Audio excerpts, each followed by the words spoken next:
Hello and welcome back. Today I have with me Spencer Belz. I had the joy and privilege of meeting Spencer a few months ago, and we immediately bonded because of something I like to refer to as the patient-customer journey. And what does that mean, the customer journey? That's something we talk about a lot at Cannabis BPO, is that customer journey. And obviously our customer journey, is non-personal, telephone, email, chat, etc. Spencer really specializes in the retail customer patient journey. And that's why we bonded when we first met, because a lot of the things we talk about and a lot of things we preach and practice at Cannabis BPO is very much what Spencer and his practice, the Last Mile Consulting Group, does as well. So Spencer, welcome and thank you so much for joining us today. It's great to have you with us. Yeah, thank you so much. It's great being able to connect with like-minded people in the industry. And I also love everything that Cannabis BPO does. As somebody who has stood behind a register and, scaled their way up, the solutions that you guys offer is pretty significant for the cannabis industry. Well, tell us, you're really face-to-face. That's your specialty. That's looking the patient or customer in the eye and helping guide their journey. Tell us, what are the key things you learned along the way that really can help a retail operation and can help an MSO or a small regional player compete? Because at the end of the day, it's going to come down to the customer experience. Everybody knows that. And I think it's, everybody's going to have access to same or similar products. And at the end of the day, it's going to come down to what's that engagement like? So tell us about the retail experience that you've had and how you ended up where you are today. I started out my journey as a bud tender with one of the 6 original cannabis ATCs in New Jersey, which was a great opportunity for me to experience firsthand what that patient and customer journey really looks like. What does it feel like to stand on the other side of that counter within the dispensary? So I started out as a bud tender. I started building out a lot of our retail operations, our marketing department, wholesale, home delivery, and really trying to create that ecosystem within the retail side to make sure that we have all of the individual pieces to piece together to offer as high quality of an experience for the patient or customer. Some of the most important things that you can do as an operator is to have clear communication. You want to make sure that when your patients or customers are visiting your dispensary, they're looking to visit, they're trying to learn about you, that you have this accessible information. Things like websites and social media are great, but you also want to keep in mind that a lot of your patient and consumer base are going to want to talk to a live person. They're going to want to experience and ask questions. Paired with that is your communication through, what your differentiators are as a retail. Some of the biggest things that I always put forward when working with clients is how essential an email newsletter can be. Something that is a service that people use daily, their email. You have the design freedom to create what you want. And you can feed as much information in real time to your customers. Social media is tough. We understand the restrictions that Instagram and Facebook have with the cannabis industry. Newsletters are very straightforward. So with the experience in store and understanding that patient and customer journey, it's really about that communication. And this expands outside of that external touch point of your phones or your newsletter. When you are operating in store as a retailer, you want to have menu displays that show your available products. You want to make sure that you have physical or digital resources that explain the products that you have on your shelves. And then something that I always, push very hard for with clients that I work with is to integrate that into the education of that dispensary attendant. Make sure that that's really the big question that we always talk about is, what level of education is required for a bud tender or someone that's customer facing, whether it be someone in our team or someone in retail looking at the customer in the eye. What's the value of that education? Why should they understand cannabinoid science? Help me understand that, as opposed to just, hey, this product is 100 milligrams edible, 10 milligrams per bite, quick dissolving, quick acting, the feature benefits, as opposed to cannabis. What's the benefit of having someone understand cannabinoid science? Help me make that stretch.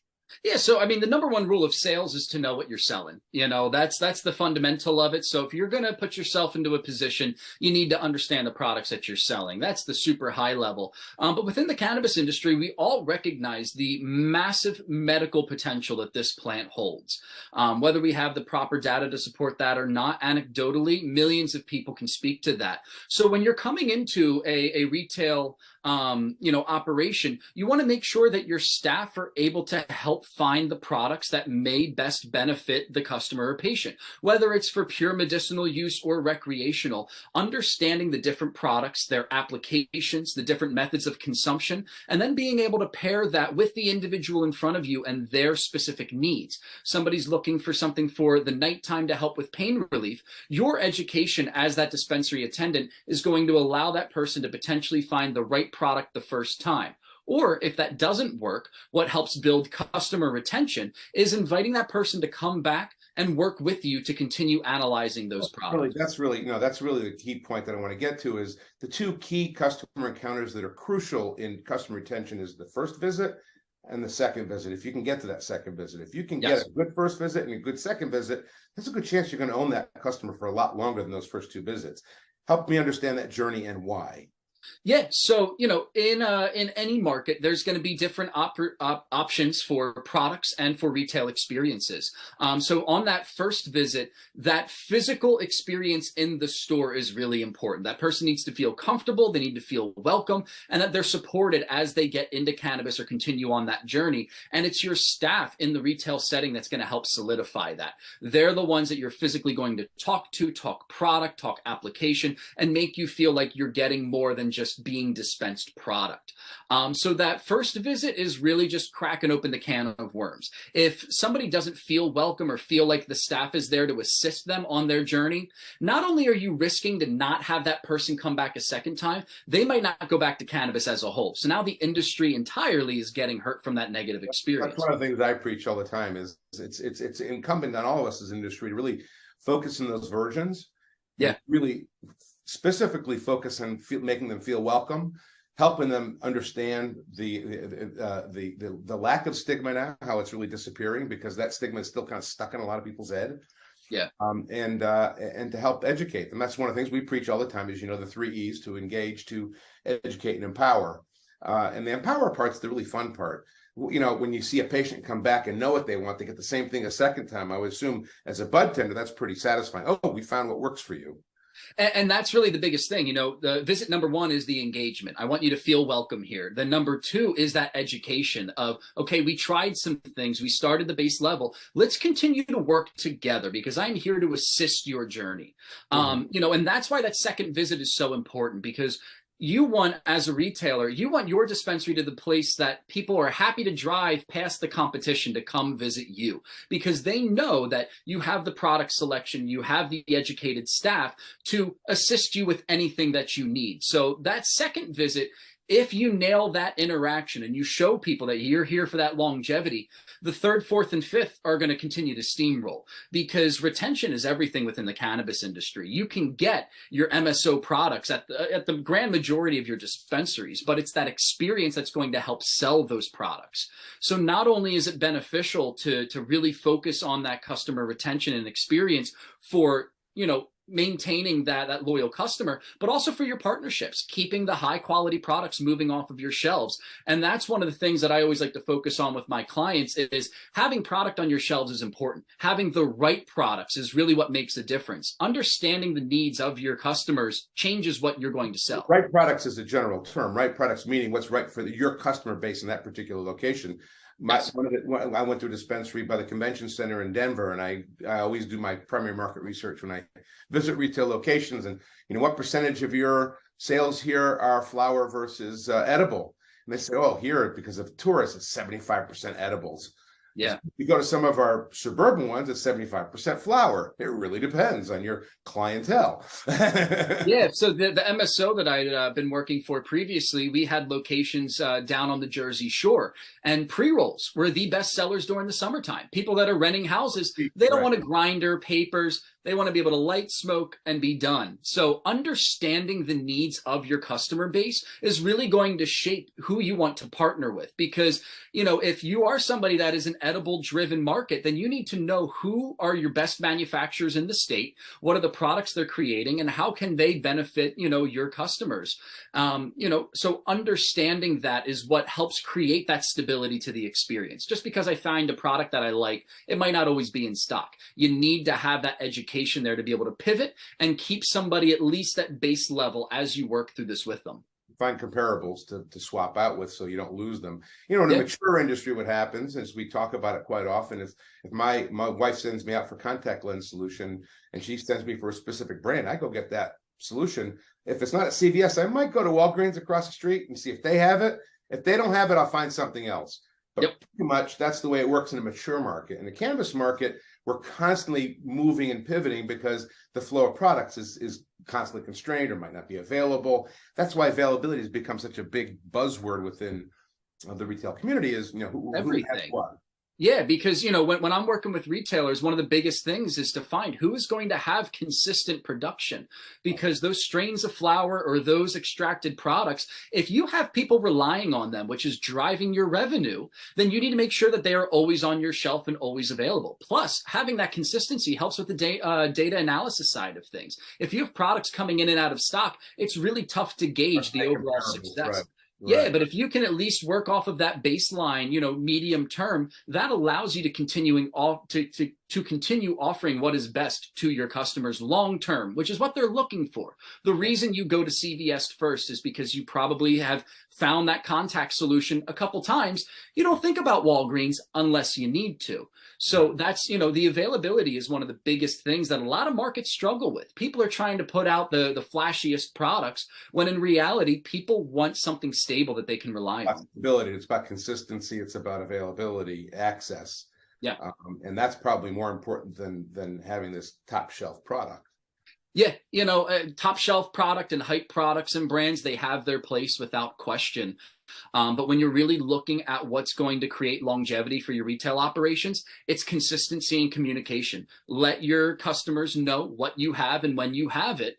And, you know, that ties into the e-commerce sides of things. You know, when you're building out your e-commerce, one of the things that I stress is you need to have as much information there as possible, because they need to know what the product is, how it could work, where it's from. That's going to help them be better educated on what you have to offer. Pair that with your educated staff. They'll never need to look anywhere else. Yeah, I mean, it's one of the things that I was just in Las Vegas as we were chatting earlier, and I went to one of the apps to find a dispensary near me, geolocate, and it said the hours were 11 to 11 or 10 to 11, something like that. So, okay.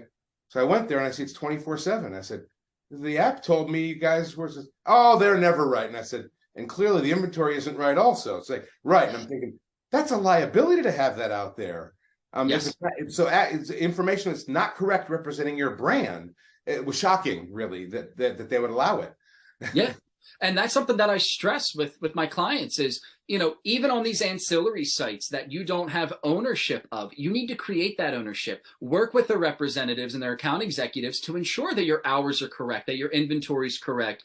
Because one of the things that a lot of people don't consider is that if I place an online order for a product, I arrive and they don't have it in stock, that right there means I had a negative experience before I even purchased the first time. Yeah, 100%. So, you know, on the back end, managing all of those channels, whether it's, you know, your Weed Maps and iHeart, Jane and Leafly, or it's your own, excuse me, your own e-commerce platform, having that up-to-date information ties into that communication. That is everything. That is what's going to create that loyal customer that you want, is creating stability for them to rely upon. But if I can't guarantee that something's going to be in stock, I'm never going to use your online ordering because I'm bound to be disappointed. And right. Two, I'm going to look for the retailer that is consistent, because I'm not going to need to worry about what I'm going to walk into today.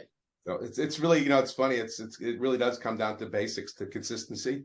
That's what anybody expects from any retail operation. Yeah. And it's, you know, we should expect that from cannabis as well. And creating that consistency. We talk all the time about annual value of a patient or customer and lifetime value of a patient or customer. And it's interesting to hear you say the easiest thing we can do is consistency. That's what patients are looking for. Yeah, you know, because when you build that strong foundation, then it makes it 10 times easier to scale on top of it. You know, when you want to launch a loyalty program, you know, that is a great way to help build that loyalty within your consumers. But you need to understand what type of loyalty that they're looking for from their rewards. And, you know, understanding. And you educate them on the rewards as well to make sure to encourage them to use it. I mean, that's one of the issues that we see all the time. Working with retail operations, that they have this overhang liability of loyalty points as a balance, shows up on the balance sheet as liability, that can become quite damaging if not managed correctly. Yeah, and educating the consumer. patients that's even there, that they're. We've talked to patients many times on the phone and say, you know, you have over $100 of loyalty credits, and they're really, and their eyes pop open. We just made their day. Yeah, no, and that's the biggest thing, because, you know, when you have a fully functioning loyalty program, we understand the benefits of that, you know, on the consumer side. But you brought up a great point, the liability side. You know, when you're able to manage that down, now your ledger is going to look better, and now you're going to be able to save money in ways that you hadn't considered before. Also improve customer satisfaction, because when we have the experience all the time when we talk to a customer or a patient on the phone and say, hey, you have $100, and usually it's tied to a win-back program, or it's tied to some type of just year-end special, or there might be some inventory that they need to move.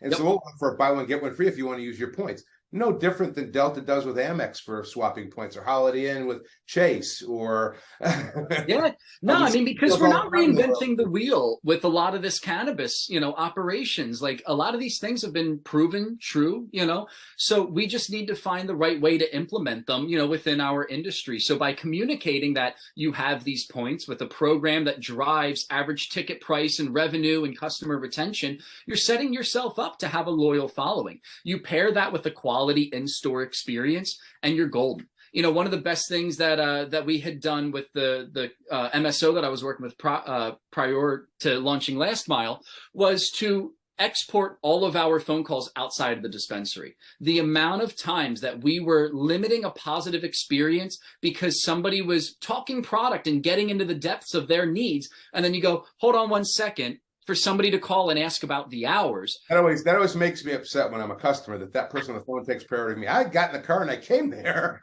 I should take priority. And I'm standing there cash in hand, you know? So right. When you look at creating this ecosystem of knowing when to outsource something, knowing when to take something into your control, but then building that on top of this consistency and this communication of understanding the needs of the people that are coming into your doors, you know, that's how you build something sustainable. Then that opens the doors to continue to try to expand. How can we get new people here once you have something high quality? Right. So yeah, it's interesting. A lot of people spend so much money on SEO and trying to build people into the funnel. And it's a constant business mistake that lots of industries and lots of businesses make, to spend a lot of money on the front end, but not enough money on the back end to hang on to that customer. And I think in cannabis, it's a unique opportunity, because there are so many virgins out there, because there's so much untapped market, that first experience, it's like first contact in Star Trek, is going to be much more meaningful. Yeah, so and not even those that are interested to try and make a good. We might own that patient forever, which could be a very long time. 100%, because not only are you trying to get those virgin patients in that are interested in cannabis, but by running a successful, high-quality operation, you're also part of the destigmatization. Now you're drawing attention to people who had never considered cannabis and saying, look at what we're doing here. Talk to some of the people that have been here. And now you're getting somebody who's not only their first time to cannabis, but this is their first time even giving cannabis a chance. So, you know, that's part of the patient or the customer journey, is figuring out where are they starting and building those layers on to make sure that everybody can funnel in. You don't want to spend your entire marketing budget trying to cast a wide net and grab who you can. Find the people that you can meet their needs. Yeah, exactly. Yeah. Find the verticals you're good at, whether it be 55 plus, or it might be youth, or if you're a hip kind of store. Middle-aged women is one of the largest demographics that is, you know, relatively untapped in the cannabis industry, because, you know, for the most part, these are people that, you know, have reservations, which is understood. But once you can offer them the proper education and then that welcoming experience, you're putting it all together for them. Got it. So as we wrap up, the message I hear over and over is consistency. Consistency. It makes a lot of sense. You go to an Apple store, you're going to have a consistent consumer experience between Apple stores, or that's what Coke branding talks about all the time, is you're going to have a consistent experience every time you open that bottle. And you're going to have and the pour, and you want that. That's what the brand journey is about. But take a minute to wrap up, if we could, and tell us about one of your more gratifying patient engagements, where someone came back and you just like, you nailed it. You own that customer forever now. So let's end with that. Yeah. So about 3 weeks into to my job as being a bud tender, you know, we at that point in New Jersey, you're required to offer a first-time patient consultation with every new patient, no matter their experience. I have a woman walk in the door who's all hunched over. You can tell she's been through it. And, I start out all of my conversations the same way of what brought you here. I try to understand how she got to this point, what she's dealing with herself, her symptoms, her ailments. And she'd been in a pretty horrific car accident, broke her back, neck, anything you could imagine. Doctors got her onto certain medications, which weren't doing, well with her body. And, I walk her through the depth of everything, the different products, the different form factors. We write out a whole consumption schedule. And then she says to me, hey, listen, if this doesn't work, I really only have about 3 weeks. And I said, oh, well, Susan, cannabis can take up to 3 months to really learn how it works with your body. And she goes, no, I only have 3 weeks until I give up. And that's when it hit me that she was talking, unfortunately, a very different idea. And so I said, listen, Susan, you're going to come back in. Cannabis is so often the last resort, isn't it? And it broke my heart for that reason, because I wanted to say, well, if you had came here years ago, but I said, hey, come back in once a week, every week. Here's my schedule, and we'll work on this together. After about 3 months, she made significant progress. She was able to play on the ground with her with her grandkids, and had really turned herself around. And then I had gotten a promotion, so I was working in an office. But I came down to the dispensary. It's now been like 6-7 months since I'd started working with her. And I see out of the corner of my eye who I thought was Susan, but she's this person standing there in a full leather jacket, leather pants, with a motorcycle helmet under her arm. So then I do the double take and I walk over and I go, Susan, oh my God, what's going on?